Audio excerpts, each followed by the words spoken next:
지금 계속해서 시장에 대해서 이야기를 나누고 있고 오늘 상반기가 이제 마무리되는 날이기 때문에 전반적으로 상반기 우리 시장 어떻게 됐었는지 좀 말씀을 드려야 될 것 같아요.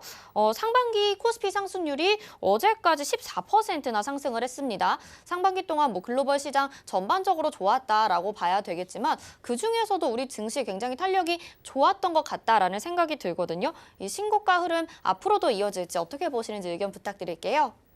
예, 맞습니다. 말씀하신 대로 우리가 고점이 1월에 고점을 형성한 이후에 다시 또 한 50포인트 정도 추가 상승을 지금 만들고 있는 그런 상태이기 때문에 조정 기간이 무려 이제 반년은 되는데 이 상반기에 수익률을 구하면은 14%대가 나옵니다. 어제까지도 그렇고 오늘도 한 0.5% 정도 상승을 하니까 오늘 상승 여부에 따라서 정도에 따라서 15%까지도 갈 수 있는 것이 아닌가 이렇게 생각이 되는데 뭐 14가 중요하냐 15가 중요하냐 뭐 이게 아니라 어느 정도 상승률이 만들어졌고 추가적으로 갈 수 있는지 상승 여력은 있는지 그걸 좀 따져볼 필요가 있다 이렇게 생각이 됩니다.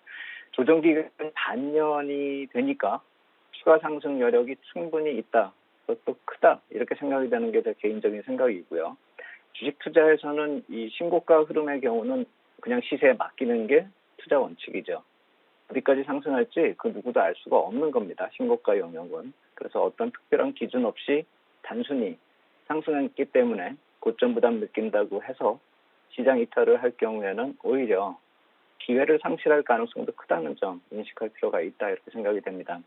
경기 흐름이나 패드를 중심으로 한 글로벌 유동성 흐름 정책 이쪽을 살펴봤을 때 금융위기 이후 정책 영향권에 있었던 2012년부터 2014년 구간 그리고 경기 흐름과 금리 추이를 봤을 때는 2017하고 2019년 사이의 구간하고 아주 유사하다는 점 제가 몇 번을 말씀을 드렸죠. 그렇기 때문에 놓치면 안 될 것 같다. 그 점을 투자 기본적으로 전략에 좀 참고를 해야 됩니다. 한국 증시가 상승률을 절대 수치에서 좀 부담이 간다 이렇게 보신다라고 생각이 드신다면 상대적으로 다른 나라하고 비교하면서 판단을 하는 것도 중요하다라고 생각이 돼서 상반기에 글로벌 증시들 어제 종가 기준으로 한번 수익률들을 구해봤습니다. 그래서 구해보니까 코스피가 14.38% 어제 종가로 나오고요.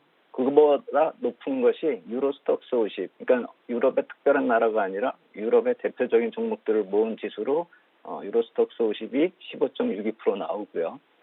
독일 증시 같은 경우가 거의 비슷하죠. 14.37%, S&P가 14%, 그리고 우리보다 좀 앞서 나간 게 대만이 19%. 이쪽은 뭐 반도체나 IT 쪽이 워낙에 강했기 때문에 그렇게 볼 수가 있을 테고요. 나스닥이 좀 약간 부진했습니다. 12.7%, 다우지수가 12%. 그리고 특이할 만한 것은 상해지수 같은 경우, 중국 같은 경우가 좀 약했습니다. 상대적으로 3%가 채 안 되고 우리하고 동행했었던 성격이 강했었던 그 H지수 같은 경우는 0.18%. 이쪽에 금융주 포지션이 좀 컸었기 때문이다. 이렇게 볼 수가 있겠고 우리 같은 경우도 사실 금융주가 상승해서 저렇게 14%를 만든 건 아니기 때문에 H지수하고 같이 움직였어야 되는데 왜 우리만 저렇게 올랐느냐 이렇게 따질 필요는 없다라고 생각이 됩니다. 그래서 전체적으로 봤을 때는 코스피가 상반기 글로벌 수익률 상위권은 맞는데 과열이나 비정상을 논할 정도로 특이하다 이렇게 볼 수는 없는 수치이고 그래서 코스피만 부담이다 이렇게 평가할 수는 없다라고 생각이 됩니다. 그리고 또 하나 업종별 상승률을 구해보니까요. 상반기 동안 우리 코스피 내의 업종별 상승률이요. 섬유, 의복이 71%. 이쪽은 뭐 중소형주가 많으니까 이런 식으로 수치가 좀 엄청나게 나올 수도 있다라고 생각이 됩니다. 그리고 운수창고가 49%, 비금속 36%, 뭐 통신, 기계, 철강, 건설 이쪽이 30%대고 전기전자가 좀 약했습니다. 3%대 상승. 그리고 전기가스는 한국전력이 좀 약했기 때문에 마이너스 수익률. 그리고 의약품 업종은 마이너스 12%나 되는 그런 모습 보였습니다. 여기서 가장 우리가 주목을 해야 되는 것은 경기 관련주가 상승 상위권에 있다는 것입니다. 그러니까 섬유같이 소비 업종이나 운수나 기계, 철강, 건설 이쪽이 상승률 상위에 있다는 점. 그러니까 상승기 흐름에서 가장 의미 있는 포인트가 아닐까 이렇게 생각이 되고 운수창고 같은 경우가 50% 가까이 상승을 보였다는 게 조선이나 자동차가 저쪽에 속해 있기 때문에 타 국가보다 우리가 좀 앞서 나갈 수 있었던 원동력이 됐다 이렇게 본다면은 저쪽이 그냥 과열로 들어섰고 펀더멘탈 없이 자동차나 조선이 상승했다 이렇게 볼 수가 없기 때문에 우리 증시가 과도한 상승을 보였다라고 볼 수 없는 이유 중에 하나가 저 업종별 상승률에서 우리가 또 이유를 하나 더 추가할 수 있겠다 이렇게 말씀을 드리겠습니다.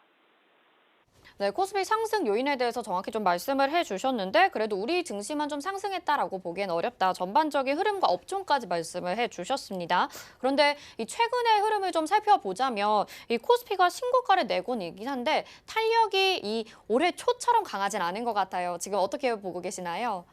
맞습니다. 그게 중요하죠. 그러니까 우리가 상반기에 뭐 14%뭐 이렇게 지금 잘하면 15% 이렇게 상승률이 나올 텐데 사실 1월 초에 고점 만들 때까지의 상승률이 13%대이기 때문에 그러면 나머지 한 달을 제외한 나머지 거의 뭐 한 5개월 넘는 기간 동안엔 추가 상승률이 별로 얼마 안 된다라는 것이죠. 한 1% 될까요? 그렇기 때문에 사실 좀 답답하게 느낄 수도 있고 어떤 투자자분들은 오히려 수익이 안 난다, 손실이다 이렇게 얘기를 할 수 있는 그런 상황이라고 생각이 됩니다. 하지만 제가 봤을 때는 이러한 조정 기간이 향후에도 강한 시장을 만들 수 있는 그런 요인이 되지 않을까라고 생각이 되기 때문에 그 이유도 하나 좀 더 추가적으로 말씀을 드리겠습니다. 디커플링하고 완급 조절이 계속 반복이 되고 있다는 것으로 제가 말씀을 드리는 것인데 팬데믹 이후에 코스피하고 나스닥하고 다우 상승률을 좀 비교를 해봤습니다. 그래서 붉은색이 코스피 지수고요. 푸른색 선이 나스닥이고 검은색 선이 다우인데요. 우리 증시가 좀 앞서 나가는 것처럼 보이고는 있는데 붉은색 선이 좀 이렇게 위로 올라가는 것처럼 보이잖아요. 근데 맨 초기에는 나스닥이 훨씬 강했었고 그리고 지금 가운데 빨간색으로 제가 표시를 한 그 구간이요. 이게 작년 11월부터 올해 1월 구간이거든요. 이때 동학개미가 뭐 매수를 많이 했다 이렇게 말씀들을 하시는데 실제로 그때 개인 매수가 14조 3천억 들어왔고요. 더 중요한 거는 이때 외국인 매수세가 3.6조 원 들어왔고 금융회사 쪽에서 18조를 매도를 했거든요. 그래서 개인과 외국인이 매수를 동시에 들어왔기 때문에 저 붉은색 코스피선이 상승 탄력이 굉장히 빨라졌었다는 것이죠. 그래서 올해 상승률까지 1월 초에 만들었었던 그 상승률이 그 두 주체가 만들었기 때문에 초반에 좀 상승률이 강했다 이렇게 볼 수가 있는 것이죠. 그래서 향후에도 이런 외국인 투자자의 기관이 언젠가 이거를 좀 우리가 주목을 해야 되는 그런 상황이기도 하는 그 이유이기도 한 것이죠.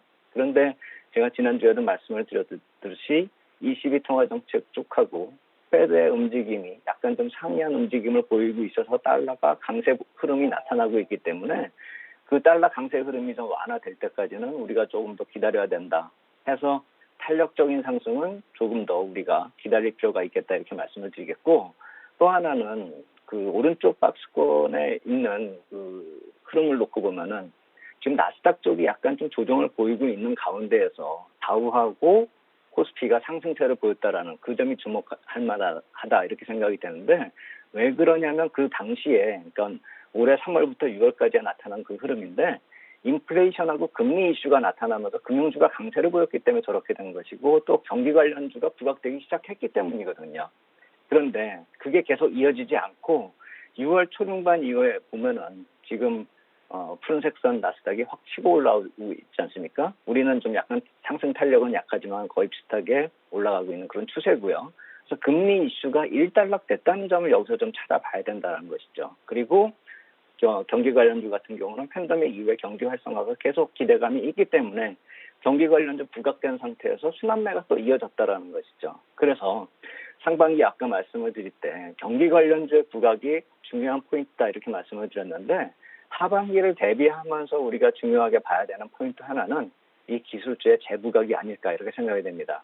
향후 이쪽의 움직임이 더 강화될 수 있고 아까 IT 업종이 별로 수익률이 안 좋다라고는 말씀을 드렸지만 그 업종 종목별로 수익률이 많이 차이가 납니다. 그중에 살아있는 종목도 있고 약간 떨어지는 종목도 있는데 이 7월 들어서 삼성전자 실적 발표를 중심으로 해서 IT 업종의 움직임 우리가 좀 더 주목해 봐야 될 시점이 다가오고 있는 것이 아닐까. 하반기 투자 전략의 또 하나의 포인트다 이렇게 말씀을 드리겠습니다. 네, 하반기에는 기술주의 재부각이 좀 기대가 된다. IT주, 삼성전자를 비롯해서 잘 볼 때다라고 정리를 해주시니까 많은 투자자분들 조금 마음 놓으셔도 될 것 같다는 생각도 드는데요. 그러면 지금 이렇게 코스피의 탄력 둔화는 완급 조절 정도이다라고 생각을 하면 될까요?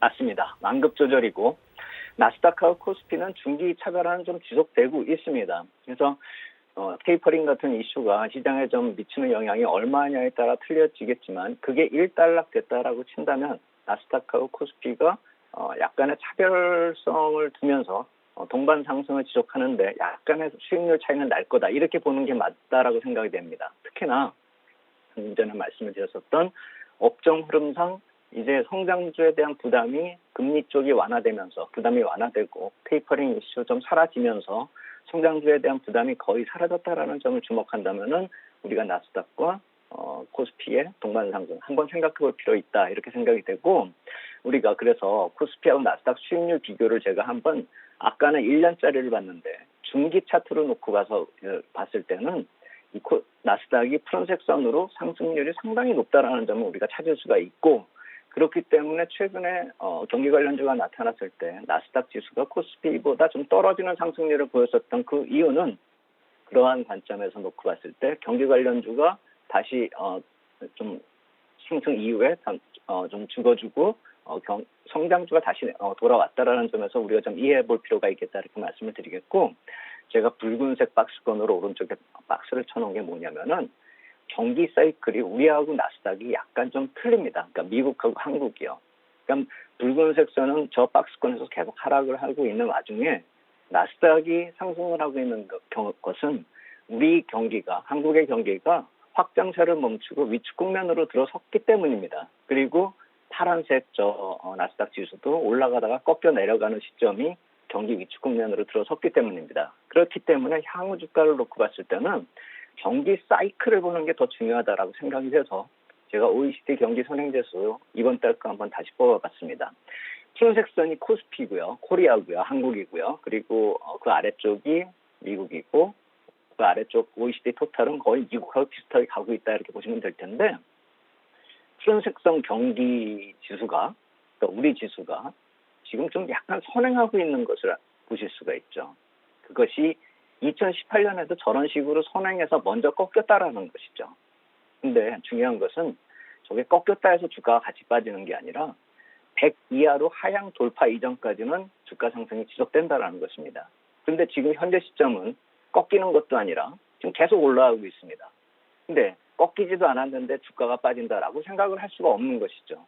저게 꺾인 다음에 많이 내려와서 100 이하로 떨어질 때 그때 가서 주식을 매도하자 이런 얘기 해도 된다라는 것이죠. 경기 흐름에 따른 중기 주가 흐름 상승 추세가 더 강화되고 있다는 점 주목할 필요가 있습니다. 그래서 중기 상승 추세가 지속된다 이렇게 말씀을 드리는 것이고 이 여름 지나면서 가을까지는 자산시장의 강한 랠리가 가능성이 점점 더 커지고 있다 이렇게 볼 필요가 있어 보이는데 그 이유로 두 가지 말씀을 드리면은 7월에는 미국 국채 발행량이 많이 감소합니다. 유동성이 살아난다라는 뜻이고요. 그리고 7월 28일에 미국 FOMC 회의가 있는데 그때 8월 초에 미국 재무부 경제정책 보고가 나오면서 4분기 자금 조달 계획이 또 공개됩니다. 제가 2월, 5월, 8월 이쪽이 항상 강세 전환하는 그 포인트가 될 수 있다는 점이 이러한 경제정책 보고서의 긍정적인 또 내용과 함께 더불어서 자금 조달 계획이 공개될 때 시장에 부담을 주지 않는 점이 부각이 된다라고 한다면 그렇다면 7월은 상승이 거의 보장되어 있는 그런 모습이다 이렇게 볼 수 있겠지만 FOMC 회의하고 이 8월 초에 이 재료들을 한번 점검을 해보면 그 이후에도 상승이 좀 더 이어질지 강도를 재점검하는 시점은 그 정도로 보시면 될 것이고 7월은 다음 달은 우리가 강세가 지속되는 거 한번 좀 기대하면서 시장 볼 필요 있겠다 이렇게 말씀을 드리겠습니다. 네, 여름이 지나서 가을까지도 자산시장은 상승 랠리를 기록할 것이다. 그리고 7월 이후에 FOMC 회의까지 좀 살펴보자라고 말씀해 주셨거든요. 앞으로 조금 안심하고 몇 달간은 지켜봐도 될 것 같습니다. 오늘 말씀 여기까지 듣겠습니다. 고맙습니다. 감사합니다.